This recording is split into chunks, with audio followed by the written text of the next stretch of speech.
Hey there, it's Jen from EmpathicMastery.com, and to get a copy of the book, head on over to EmpathicMasteryBook.com.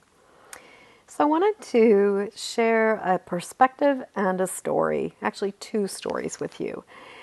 And if you've read the book, then you've probably heard a variation of each of these stories. But I wanted to talk about the experience that I had when I was a lot younger. Back when I was 23, I had graduated from art school, and to be completely honest with you, I was a hot mess combination of completely clueless, struggling mightily, but I was also complete self-will run riot.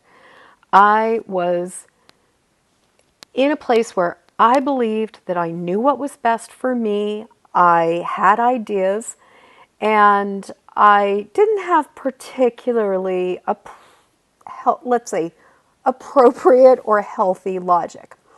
So after I finished school in Boston, I decided to move to Cleveland, Ohio. And my biggest reason for moving to Cleveland was because I'd lived there before and I love Cleveland. I actually really have I have a place in my heart for Cleveland. It will be a place that will always be dear to me. And it was also a place where I had been thinner. So, to be completely honest, my vanity drove me to Cleveland, Ohio, because I figured I could lose weight there.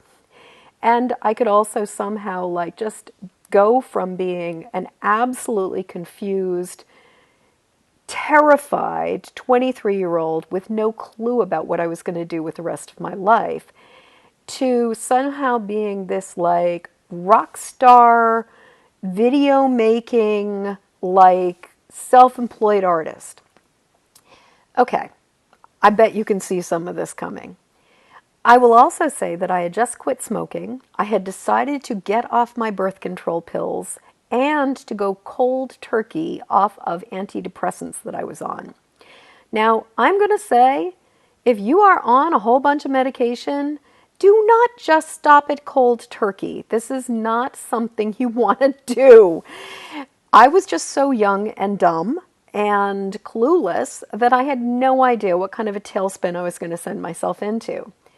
At the same time that I was going through this whole process of complete upheaval with absolutely no idea what I was going to do, where I was going to go, how I was going to figure anything out, and I was also only a couple years out from a major car accident that was still causing a lot of PTSD for me.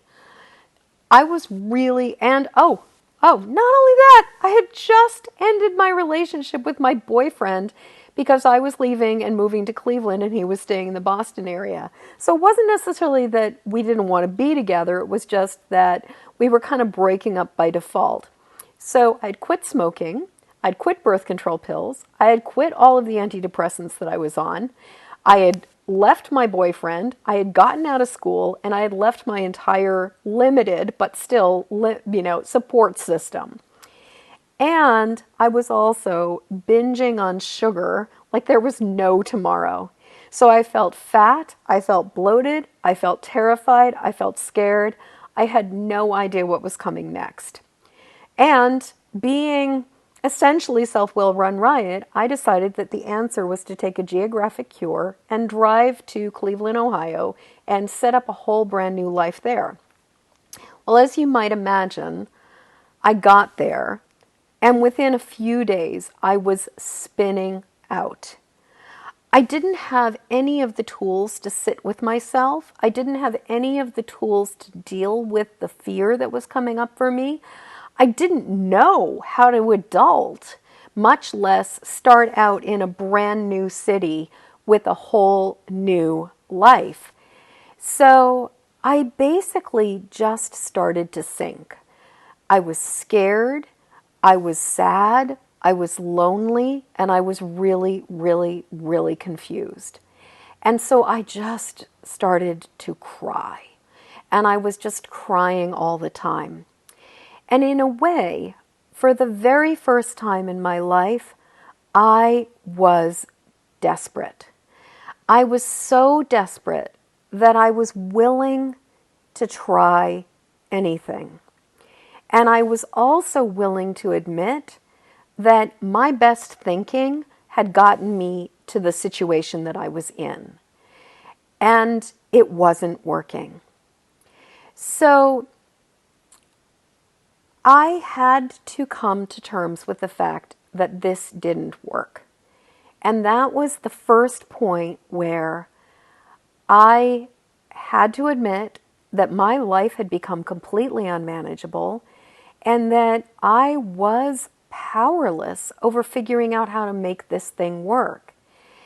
And that was the point where I basically kind of put this plea out to the universe and asked for help. And within days of this happening, answers started to come. Information started to be revealed. And I started to have this sense that maybe I would figure this out.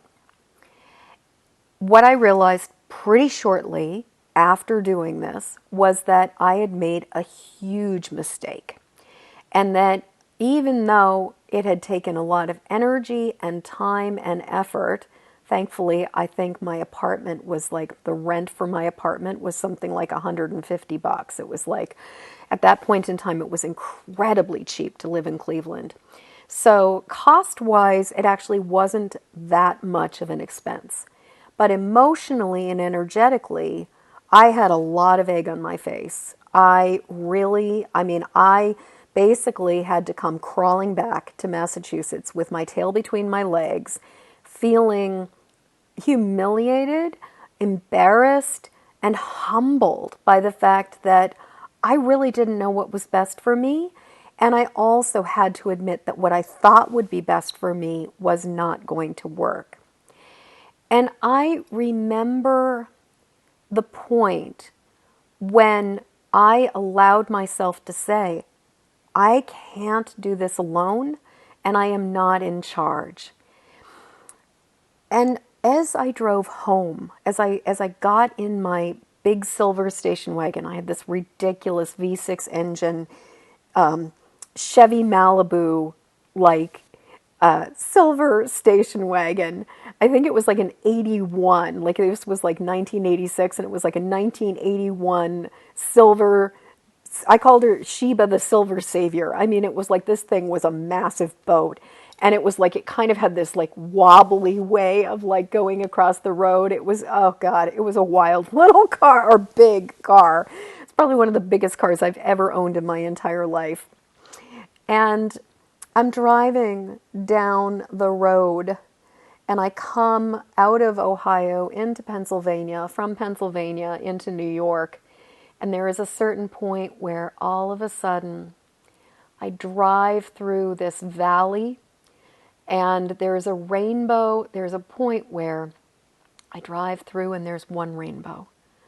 And then, so it's like I've driven through a rainbow, and the next thing I see is like this like double or even triple rainbow. And that was the point where I knew that I was being carried. And I knew that because I had asked for help, and I was willing to do whatever I was told to do. And I had given up my will. I had given up my agenda. I had given up thinking I could figure this shit out on my own. And I knew that somehow things were going to be okay. And this, for me, was the beginning of my recovery process. This was the beginning of going from being an absolute empathic hot mess, sugar addict, just train wreck, to starting the road of recovery. And what I know is that when you are in that early stage of admitting that life is not working, like that living, that I just was trying to live life on my terms, not on life's terms. And I was also just really trying to will things and control things and make them be what I wanted them to be. But I was also really struggling with coming off of a bunch of substances, like I said, birth control pills, antidepressants, cigarettes, a relationship, school, all kinds of stuff, as well as actively battling a sugar addiction. At that point in time, I was really active in very self-harming behaviors and active in an addictive behavior. I was looking for anything to find relief. I was looking for any way to get out of just being with me. And it was that point that I recognize in what we're going through now. I had to get so incredibly uncomfortable in order to be willing to do something different. I had to admit that the system wasn't working. I had to admit that the way I was living my life was only causing me pain and harm. And I had to be willing to ask for help. And for me, that started with asking something greater than myself, like reaching out and kind of beseeching, like pleading to the universe, help me, show me, guide me, lead me, teach me another way of being. And I really see that as what is going on for us as a species right now. We are being challenged to shift the way we've been living our lives. So many of the people I know have been expressing concerns for decades about the perilous way we are treating this planet.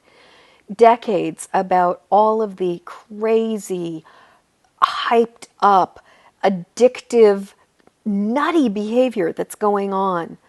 So many of us calling out the racism, the sexism, the classism, the injustices, the inequalities, the awful ways that we treat each other, that we treat the land, that we treat animals.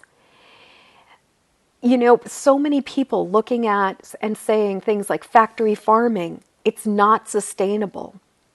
And now here we are. It's all falling apart.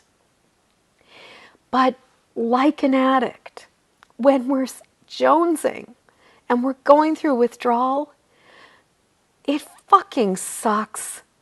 I'm not gonna lie. It's not easy. Because the thing is, when we first are willing to admit that the clutches, the crutches that we use, the things we are gripping so tightly to, that we are holding on to because we don't know of any other way, but it's killing us. The thing is so hard is that there's this leap of faith. There's this moment where we are truly between the worlds, where we are sitting in the incredible discomfort of admitting that it's not working, but we have no idea what's coming next. There's a saying in that I first heard in the halls of 12 steps, because thank you God for OA. It was the thing that actually helped me, saved my ass from my sugar addiction. And so I spent time in the meetings, in the halls when I was younger, and it really taught me a path of surrender. And it taught me a path of allowing something greater than me to reveal the answers. And one of the things that I always heard was when God, higher power, the universe, opens one door, they, or closes one door, they open another. So when God closes one door, they open another. And then there's the pause, but the hallways are a bitch. And we're in the hallways right now. It's just true. We're in the hallways. But I want to offer you the hope and the reassurance of somebody who's been in the hallway and has been really uncomfortable before. I know that there have been times in my life where I have been completely clueless, when I have had to surrender everything I thought I knew, and when I have had to be willing to lose every single thing about myself that I thought was solid and concrete, where I have had to be willing to surrender entirely. And the thing is, it has been these moments every single time in my life when miracles have come as a result of it. So I can share this experience with you and say, right now, we're in the surrender. Right now, we are in the withdrawal. Right now, we are watching the house of cards fall, houses of cards fall. And we are watching systems implode that were not sustainable. And like an addict that knows on one hand that the gig is up, it's still terrifying to put the drug of choice down. Life has been pretty sweet for some of us, and there have been a lot of things about this civilization that have allowed a number of people, particularly people with white skin and education and resources, to be able to glide through a lot of stuff with a lot more grace and ease than other people. And right now, the thing is, the inequality, the injustice, the inequity, the imbalances, all of this is being called to reckoning. I believe that what is happening is that the universe has basically said, I've given you thousands of years to try to figure this shit out on your own. I'm taking it back, and I'm going to let you deal with the consequences of your behavior. Not in a mean way, but just in the same way that the spouse of an alcoholic at a certain point is like, I'm not going to clean up your vomit. I'm not going to protect you from the consequences of your disease. I am not going to let you not live with the consequences of like getting drunk and puking up all over yourself and waking up hungover on the floor. You know, there's a saying that it's sort of like, tough love is letting somebody fall asleep in their own vomit, but turning them on their side and giving them a blanket, but not trying to prevent their hangover, not trying to do anything that prevents the crisis. Because the higher we go, the further we fall. And the longer we try to prevent a crisis, the longer we try to enable ourselves to continue on this perilous road, the more of consequences there are. And so in a lot of ways, what I believe is happening is that we are hitting our wall. We are coming to that place where it's like, it is not sustainable. It is ready for change. And we have to hurt enough to be willing. We have to be desperate enough to ask for help, and desperate enough to be open to the possibilities that there is a power greater than ourselves that can help us. So the second story that I wanted to share with you was one that happened only a couple years ago. And it is a story about, I got caught in a flash flood. And as I was trying to drive home, I ended up driving in an area where there was a lot more water. It was a lower area in Portland, Maine. And all of a sudden, as I'm driving forward, What appears to be a shallow puddle turns out to be a very deep puddle, and suddenly I can feel all these cars in front of me are stopped, and I can feel the water coming in, and I can feel it rising on the floor of my car. Now I start to panic. I start to feel abject terror. I am so scared. And I'm thinking, oh my God, I'm caught in the flood. My car is going to get destroyed. What am I going to do? But at the time I was on the phone with my husband, who was not going through the experience. And he goes, Jen, is there anybody behind you? And I say, no. And he goes, back up. So I put my car in reverse, and I backed up into the parking lot that was right beside me. And I drove over and went over to the local supermarket, Hannaford, and I got my wits back about me. I waited for the torrential rain to stop, and I was able to drive home safely. The moral of this particular story is sometimes when we are so flummoxed, when we are so stuck in our own fear, so stuck in the confusion, the overwhelm, the anger, the fear, the intensity, the worry, just all of it. It's really, really hard to see the way through. We get this tunnel vision. And sometimes it helps to have another voice that says, back up. I believe that that's what's going on right now. We are being invited to back up so that we do not drive our civilization off the cliff, so that we are giving our planet a chance to rebound, to recover, to heal herself from the damages of global warming. And so that we can take a moment to pause, to reevaluate, and to admit what is no longer working, and find a new way.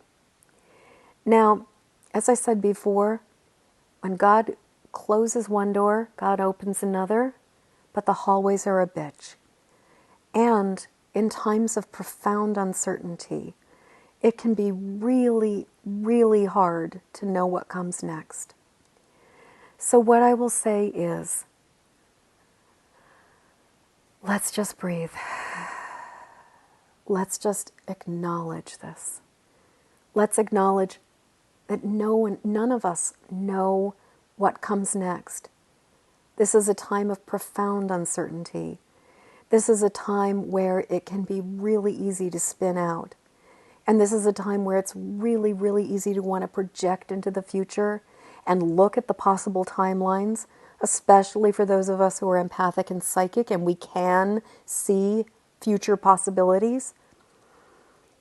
Just coming back to the right here, right now, just coming back to the fact that we have our daily bread, just coming back to what is. That's the only thing I've got right now. But what I do also have is the memory that when I became willing to be willing to surrender everything, that when I became willing to turn my life and will over to my higher power, when I became willing to ask for sincere help, that's when everything started to change, and that's when the miracles unfolded. So I'll just say that for me, right now, miracles are starting to unfold. And I have not been this uncomfortable since I was 23 years old. I have come to a new level of surrender. I have come to a new level of having to admit that my attempts to control things, that my attempts to project into the future, that my attempts to be in charge and plan shit is not working. And that only when I surrender and I relinquish control to a power far greater than myself do I feel relief. So these days, we are talking like One minute I'm fine. I've turned it over to God. I've prayed the rosary or prayed a chaplet and done very universalist prayers, because if you know me at all, if you've been part of my tribe for a while, you know that I believe that God has a million different faces, a million different names, is beyond any gender, and doesn't really care what prayer we use as long as we ask, as long as we reach out. And I will also say that I'm really coming to understand at an even deeper level how imperative it is that we take the risk, that we take the leap of faith, that if we sincerely ask for help, if we beseech the divine and humbly beg for support. And I'm not talking like begging for a Cadillac or begging for X amount of dollars or begging for a particular boyfriend or girlfriend or lover or even a particular job or career. I'm talking about hold my hand through this experience, mitigate my fear, amplify my faith, grant me the willingness to be willing to show up for this and to accept this process. Make me someone who can adapt, make me someone who can shift, and allow me to behold the miracles as they are unfolding. Allow me to see the next step, and please grant me the grace and willingness to actually take these steps as they are revealed. I can tell you that every single time I surrender, amazing things happen. I invite you to join me. It doesn't make it easy. It doesn't necessarily make it not scary at times. It's a roller coaster ride. But in the same way that the truth of the roller coaster is that the roller coaster is strapped on a track and we are securely strapped in, we might get a little whiplash. That's another story for another time, about the time that I didn't listen to my intuition and got on the wrong roller coaster and ended up with whiplash and a concussion. Just saying. Wow, completely distracted by the roller coaster. The truth is that this is a ride that will end. The truth is that this too shall pass. And if you are willing to be willing, if the desperation is hitting you as hard as it is hitting me, I invite you to join me in reaching out to your higher power, to a power greater than yourself, and risk being vulnerable, risk being humble. Because, as I heard a long time ago in the halls, in those 12-step rooms, you can save your face or you can save your ass, but you can't save both at the same time. Right now is not the time to worry about getting fucking haircuts, people. Right now is the time to worry about planting your garden, connecting with the people that you love, listening to your very deep guidance about where you fall in the safety of quarantine, whether you're a vulnerable person. I'm a vulnerable person. I've had pneumonia many times. Well, not many times. I've had pneumonia like 3 times in my life, and my lungs are a vulnerable part of my body. I'm also a chronic Lyme survivor. I've been exposed to all kinds of tick-borne illnesses, and I have a collection of gene mutations that make me one of those people who would probably get very sick if I got exposed. So I'm aware of what feels right to me. I invite you to tune in and really pay attention to what feels right for you.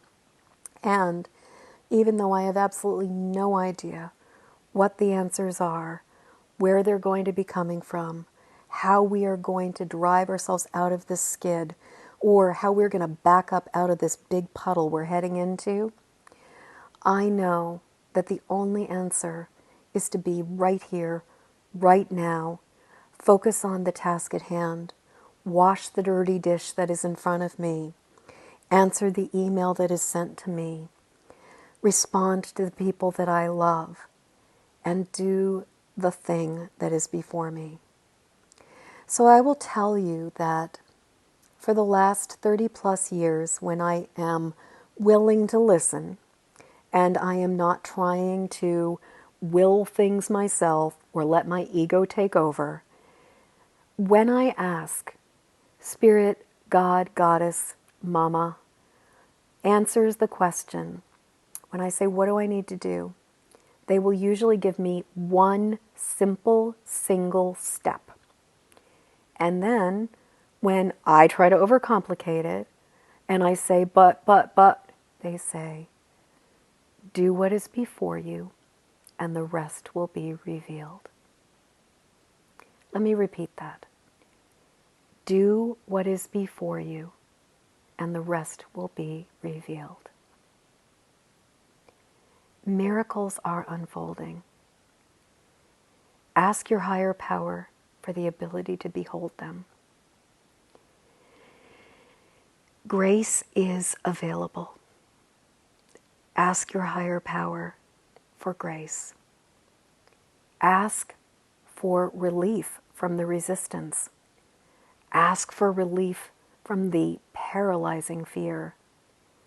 Ask for the willingness to be willing to do whatever is necessary and to take the next step.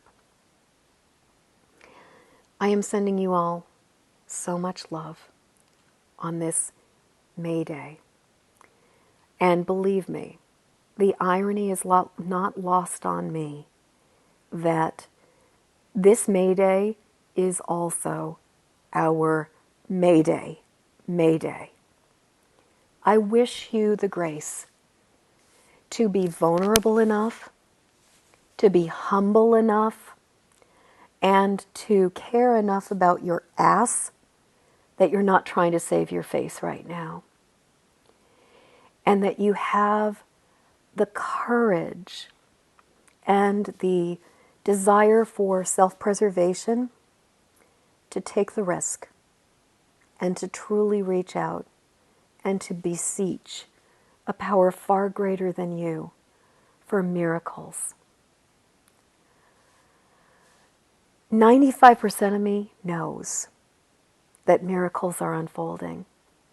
5% of me is fucking terrified. And that's okay. Because even Jesus had a moment as God suffering in the human body where he had completely forgotten that this too shall pass and all will be well.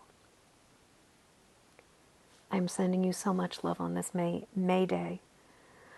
At some point in the next 24 hours, I will be burning away that which no longer serves us. And I will be making offerings of sweetness and gratitude. And then I will be making pleas for the new world that is being ushered in. I send you so much love on this beautiful, glorious May Day.